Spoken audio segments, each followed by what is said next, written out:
On va solutionner les problématiques de rejet dans le fossé actuel. Je suis Agnès Brunet, je travaille à la communauté d'agglo d'Arles-Cros-Camargue-Montagnette à la direction des services techniques.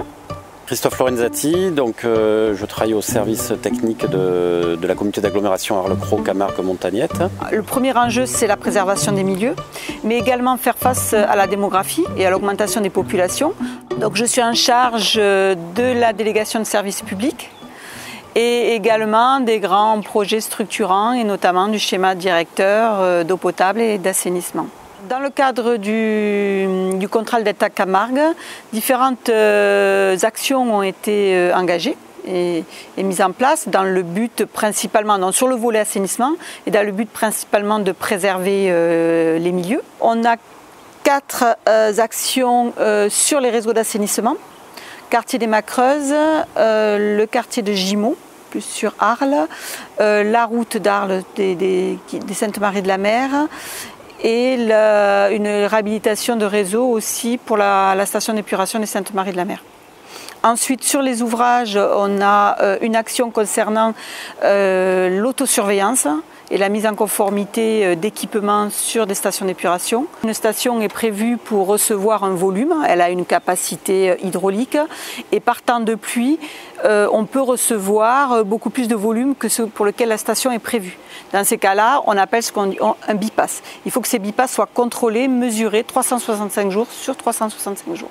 Ça permet d'une part de savoir les volumes qui ne sont pas traités.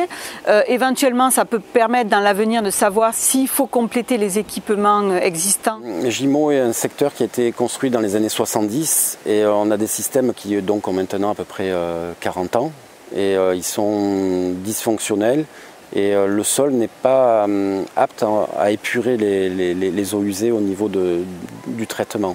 Ce réseau qui a été mis en place va permettre de raccorder, on va dire, l'école de Gimont, où actuellement il n'y a pas du tout de système d'assainissement collectif et tout allait au fossé. Donc ça va permettre de raccorder les habitations existantes, mais également aussi de densifier. Donc à terme, il devrait y avoir à peu près 400 logements.